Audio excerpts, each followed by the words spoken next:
السلام علیکم لسنرز، ہم آپ کو اپنے یوٹیوب چینل کی سچی کہانی میں خوش آمدید کہتے ہیں۔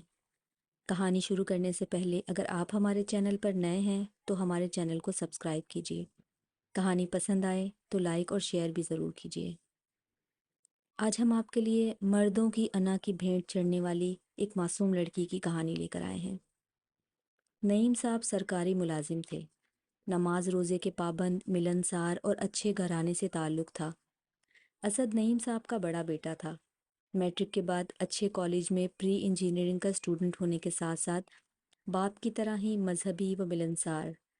ہم جن فلیٹوں میں آباد تھے وہیں نعیم صاحب بھی رہائش پذیر تھے۔ رزاق صاحب کی بیٹی سارہ میٹرک کے امتحانات سے فارغ ہوئی تھی اور رزلٹ کے انتظار میں اپنے فارغ وقت کو انگلش لینگویج سیکھنے میں کارآمد بنا رہی تھی۔ رزاق صاحب کا شمار بھی پڑوسیوں میں ہوتا تھا۔ سارہ اسد کو جانتی تو تھی مگر بات چیت کا کوئی سلسلہ پہلے کبھی نہ ہوا تھا۔ اس سے باقاعدہ طور پر ملاقات اور گفتگو کوچنگ کی کلاسز کے دوران ہی ہوئی تھی۔ کنورسیشن سے بات دوستی تک اور دوستی سے محبت تک جا پہنچی۔ میرا شمار بھی انہی لوگوں میں ہوتا تھا جو اسد کو ایک اچھا انسان مانتے تھے۔ ہم عمر ہونے کی وجہ سے میری اس سے اچھی خاصی دوستی تھی۔ اسد سارہ سے دیوانگی کی حد تک محبت کرنے لگا تھا۔ اس نے مجھے اپنی تمام باتوں کا رازدار بنا رکھا تھا۔ ان دونوں کی محبت میں 2 سال کا عرصہ پر لگا کر اڑ گیا تھا۔ ان 2 سالوں میں اسد نے کوئی ایسا کام نہ کیا تھا کہ جس سے سارہ کی طرف کوئی انگلی بھی اٹھا سکے۔ بات خط و کتابت اور موبائل پر میسج کے ذریعے سے چل رہی تھی۔ وہ چاہتا تو رشتہ بھی بھیج سکتا تھا، لیکن اپنی تعلیم مکمل کر کے اچھی نوکری حاصل کرنے کے بعد پیغام بھیجنے کو زیادہ بہتر تصور کرتا تھا۔ رزاق صاحب اخلاقاً کچھ اچھے واقع نہیں ہوئے تھے، جس کو سبھی لوگ جانتے تھے۔ آئے دن کسی نہ کسی سے جھگڑا کرنا، بات بے بات الجھتے رہنا جیسے یہ ان کا پسندیدہ مشغلہ تھا۔ شاید اعلیٰ عہدے پر افسر اور زیادہ دولت نے انہیں کچھ گھمنڈی طبیعت کا مالک بنا دیا تھا۔ ایک دن اسد نے مجھے بتایا کہ اس نے سارہ کی بات اپنے گھر والوں سے کر لی ہے اور اس کے گھر والے بھی اس کی اس خوشی میں شریک ہیں۔ امی ابو رشتہ لے کر فوری طور پر جانا چاہتے تھے، مگر میں نے یہ کہہ کر روک لیا کہ پہلے میں کوئی نوکری ڈھونڈ لوں، اس کے بعد رشتہ لے کر جانا بہتر ہوگا۔ سارہ خوبصورتی کا پیکر تھی۔ سیاہ گھٹاؤں جیسی زلفیں، بڑی بڑی آنکھیں جن پر گھنی پلکیں، چوڑی چاند جیسی پیشانی اور گلاب کی پنکھڑی جیسے ہونٹ، لمبے قد اور صاف رنگت کی مالک، اور اسد لمبے قد اور بھرے ہوئے سینے کا گبرو جوان، چال ڈھال میں بردباری اور پرکشش شخصیت۔ سب سے اچھی بات اس کی آنکھوں کی حیا تھی، جو کہ آج کے بگڑے ہوئے لڑکوں سے بالکل مختلف تھی۔ کسی لڑکی کی طرف آنکھ اٹھا کر نہیں دیکھتا تھا۔ دونوں کی جوڑی میری نظر میں بہت خوبصورت تھی۔ دونوں اپنی زندگی میں مگن، آنکھوں میں آنے والے دنوں کے حسین خواب سجائے اچھے بھلے جی رہے تھے۔ دنیا کی دنیا داری سے بھی انجان ہو چکے تھے۔ ان کے لیے ان کی محبت ہی دنیا تھی اور محبت ہی زندگی۔ کہتے ہیں عشق اور مشق چھپائے نہیں چھپتے، تو بلا سارہ کی آنکھوں میں رہنے والی ہر وقت کی چمک اور بے وجہ کی مسکراہٹ اس کے پیار کو کیسے چھپنے دیتی۔ بھید کھلنا تھا سو کھل گیا۔ جانے کیسے رزاق صاحب کی فیملی کو بھی اس عشق کی بھنک پڑ گئی تھی۔ سارہ سے زبان سے تو کسی نے کچھ نہ پوچھا، مگر گھر والوں کے رویے نے اسے سب سمجھا دیا تھا۔ بات اسد تک پہنچی تو اس نے والدین کو رشتہ لے کر بھیج دیا۔ یہ بات رزاق صاحب کے لیے شاید بیٹی کے عشق سے زیادہ خطرناک تھی۔ انہوں نے آگ بگولا ہو کر اسد کے والدین کی تذلیل کر دی اور انہیں احساس دلایا کہ ان کی حیثیت میں بہت فرق ہے، اور رخصت کرتے لمحے یہ بات بھی بتائی کہ سارہ کا رشتہ وہ اپنے افسر کے بیٹے سے کر رہے ہیں۔ اسد کے والدین نے بہت ہاتھ پیر جوڑے مگر بے سود۔ دولت کا نشہ اتنی آسانی سے اترنے والا تھوڑی ہوتا ہے۔ بیچارے خالی ہاتھ ذلت اٹھا کر گھر واپس لوٹ آئے۔ سارہ سے موبائل چھین لیا گیا، آنے جانے پر پابندی لگا دی گئی، تعلیم کا سلسلہ بھی منقطع ہو گیا۔ سارہ پر جو بیت رہی تھی اس سے میری طرح اسد بھی بے خبر تھا۔ کئی مہینوں تک رابطے کا کوئی سلسلہ نہ بن پایا۔ اسد کی حالت میں لفظوں میں بیان نہیں کر سکتا۔ ہنستے مسکراتے چہرے پر اداسیوں نے ڈیرے ڈال لیے تھے۔ لوگوں کے دکھ درد بانٹ کر انہیں حوصلہ دینے والا مایوسی کی باتیں کرنے لگا تھا۔ اس کی حالت دیکھی نہیں جاتی تھی۔ کئی مہینوں بعد سارہ نے کسی ذریعے سے اسد کو خط بھیجا۔ اس نے لکھا تھا کہ اس پر جو گزر رہی ہے وہ بتا کر تمہیں دکھی نہیں کرنا چاہتی، بس اتنا سمجھ لو کہ جسم پر اتنے نشان پڑ چکے ہیں کہ سمجھ نہیں آتا مرہم پہلے کہاں لگاؤں۔ مجھے بات بات پر مارا پیٹا جاتا ہے، جان سے مارنے کی دھمکیاں دی جاتی ہیں، اور اگر تمہارا نام بھولے سے بھی زبان پر لے آؤں تو کہا جاتا ہے کہ ہم اسے بھی مار دیں گے۔ اسد، تمہاری سارا ہار چکی ہے، نہ زخم سہنے کے لیے جسم پر کوئی جگہ باقی ہے، اور نہ آنکھوں میں اتنے آنسو ہیں کہ اگر کوئی تمہیں نقصان پہنچا دے تو میں جی بھر کر رو بھی سکوں۔ تم خدارا مجھے بھول جاؤ، اور اگر ہو سکے تو یہ گھر چھوڑ کر کہیں اور چلے جاؤ۔ تمہیں دیکھنے کو بہت من کرتا ہے، مگر کیسے؟ میں اب چاہتے ہوئے بھی تمہارے سامنے نہیں آ سکتی۔ جانتے ہو اسد کیوں؟ جو گھنی زلفیں تمہیں بہت پسند تھی نا، وہ کاٹ کر پھینک دی گئی ہیں تاکہ میں گھر سے باہر نہ نکل سکوں۔ سوچو، میری عمر کی ایک لڑکی گنجا سر لے کر باہر کیسے آ سکتی ہے؟ اسد پلیز میری بات مانو اور یہاں سے چلے جاؤ، پلیز اسد پلیز۔ یہ سب باتیں پڑھنے کے بعد اسد بالکل پاگل سا ہو گیا تھا، نہ زندوں میں نہ ہی مردوں میں شمار ہوتا تھا۔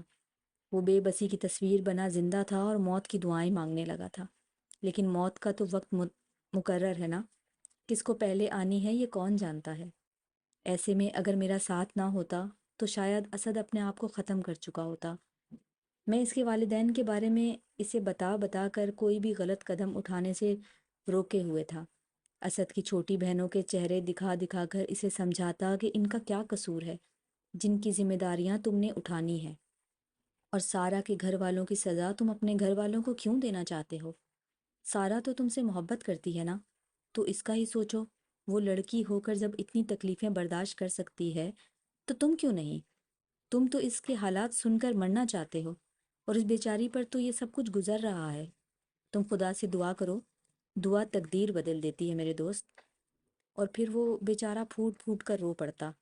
کہتا تو وہ ٹھیک ہی تھا، ایسے میں کس محبت کرنے والے کا من جینے کو چاہتا ہے، لیکن زندگی کی یہی مجبوری ہے کہ موت کے انتظار میں جینا پڑتا ہے۔ میں نے اسد کو مشورہ دیا کہ وہ سارا کی بات مان لے اور کچھ دنوں کے لیے کہیں اور چلا جائے۔ ان لوگوں سے اچھی امید نہیں رکھنی چاہیے، جو اپنے خون کے ساتھ جانوروں جیسا سلوک کر سکتے ہیں تو تمہارے ساتھ کچھ بھی کر سکتے ہیں۔ مگر وہ میری بات نہ مانا۔ میرے لاکھ کوششوں کے باوجود بھی وہ اپنا گھر چھوڑ کر کہیں نہیں گیا۔ میں کوشش کرتا تھا کہ زیادہ تر وقت اسد کے ساتھ ہی گزاروں۔ فارغ ہونے کے سبب اپنی اس کوشش میں کافی حد تک کامیاب بھی تھا، مگر ہونی کو کون ٹال سکتا ہے؟ ہونی تو ہو کر رہتی ہے۔ سو ہونی ہو گئی۔ ایک دن اسد کو کچھ لوگوں نے اکیلا دیکھ کر ایک سنسان مقام پر لے جا کر بہت تشدد کا نشانہ بنایا۔ اس کے دونوں ٹانگوں کی ہڈیاں ٹوٹ گئی تھیں۔ اس کے جسم کو مختلف جگہوں پر 38 ٹانکے لگائے گئے تھے۔ بس اللہ پاک نے جان بچانی تھی، یا یہ کہہ لیں کہ ابھی کچھ مزید قیامتیں ٹوٹنی ہوئی دیکھنی تھی۔ اس کے خون میں ڈوبی آنکھوں نے، انہی آنکھوں نے جن میں کچھ مدت پہلے خوشیاں رقص کیا کرتی تھیں، جن میں مستقبل کے خوبصورت سپنے سجے تھے، 4 مہینے تک بستر پر پڑا رہا۔ میں اس کے گھر کے ایک فرد کی طرح ہو گیا تھا۔ اس کو پیروں پر کھڑا کر دینے میں مدد کو میں احسان نہیں مانتا، مگر اس کے گھر والے میرے احسان مند بنے ہوئے تھے۔ اس نے پھر سے چلنا پھرنا شروع کر دیا تھا، اور سچ کہوں تو اس کے اندر جینے کی امنگ باقی تھی ابھی۔ وہ اللہ سے امید لگائے بیٹھا تھا کہ کوئی معجزہ ہو جائے گا اور کہیں سے سارا آ کر اس کی ویران زندگی میں پھر سے بہاریں بھر دے گی۔ وہ اس کی دلہن بن جائے گی اور ایک دن اس کے ساتھ ہوگی۔ میں اکثر سوچتا تھا کہ کیا پیار میں ملن کی باتیں صرف فلموں اور ڈرامہ تک ہوتی ہیں؟ اصل زندگی میں تو میں نے جدائیاں ہی دیکھی ہیں۔ زمانے کا زمانہ دشمن بن جاتا ہے دو محبت کرنے والوں کا۔ ایک دن اسد بہت بے چین نظر آیا تو میں نے وجہ پوچھی۔ کہنے لگا کہ آج سارا کا برتھ ڈے ہے، بہت من کر رہا ہے اس کو کوئی خوبصورت سا تحفہ بھیجوں۔ اس کو سرخ گلاب بہت پسند ہے، اے کاش میں ایک گلاب ہی اس کو دے سکتا آج کے دن۔ میں نے دل بہلانے کے لیے اس کا ہاتھ پکڑ کر اٹھایا اور گھر سے باہر لے آیا۔ باہر قدم رکھا تو وہی بچہ جو سارا کا خط لے کے پہلے بھی لا چکا تھا موجود تھا۔ ایک خط اسد کی طرف بڑھا کر جانے لگا تو اسد نے روک لیا۔ جلدی جلدی خط پڑھا، جس میں لکھا تھا کہ صرف اپنی خیریت سے آگاہ کر دو، مجھے پتہ چلا ہے کہ تم کو ابو کے غنڈوں نے مارا ہے۔ اس نے فوراً جواب میں ٹھیک ہوں، لیکن خدارا تم اپنا خیال رکھنا، میں تمہارا انتظار زندگی کی آخری سانس تک کروں گا، یہ لکھ کر بچے کو دے دیا۔ وہ چھوٹا سا کاغذ کا ٹکڑا اس بچے کو دینے کے بعد میں اسد کو اپنے گھر لے آیا۔ شام کا وقت تھا تو چائے بنوا لی۔ اس کا دل بہلانے کے لیے میں ادھر ادھر کی باتیں نکال کر اسے مصروف رکھنے کی کوشش کر رہا تھا۔ 2 گھنٹے یوں ہی گزر گئے۔ اچانک ایمبولینس کے سائرن کی آواز سنائی دی تو ہم دونوں نے باہر نکل کر دیکھا۔ پتہ چلا کہ رزاق صاحب کے گھر کے دروازے پر لوگ جمع ہیں۔ اچانک ہمیں وہی بچہ نظر آیا جس کے ہاتھ خط بھجوایا تھا۔ اس کو روک کر خط کے متعلق معلوم کیا تو کہنے لگا کہ وہ رزاق انکل نے مجھ سے چھین لیا تھا۔ اس کے بعد لوگوں نے بتایا کہ کچن میں چائے بناتے ہوئے سارا کے دوپٹے میں آگ لگ گئی۔ گھر میں اس کی جان بچانے کے لیے کوئی موجود نہیں تھا۔ آگ اتنی شدید تھی کہ سارا مکمل طور پر جھلس گئی تھی، جس کی وجہ سے اس کی موت واقع ہو گئی۔ پھر پولیس موبائل آئی، تفصیلات لکھی گئیں۔ پولیس ریکارڈ میں پڑی فائلوں میں اضافہ کرنے کے لیے ایک فائل کا اور اضافہ ہو گیا۔ اسد اپنا ہوش کھو بیٹھا تھا۔ میں مردہ قدموں سے گھر واپس لوٹ آیا۔ اب آپ کو آگے کیا سناؤں؟ جو مجھے کہنا تھا وہ تو آپ کو کہہ دیا ہے۔ میری امی بھی کتنی بھولی ہیں، کہنے لگیں بیٹا سارا اس قدر کیسے جل گئی؟ کیا اس کا شور کسی نے نہیں سنا ہوگا؟ اب یہ بات میں امی کو کیسے سمجھاؤں کہ سارا ہو یا سائرہ، جو جلائی جاتی ہیں ان کی آوازیں کسی کو نہیں آتی۔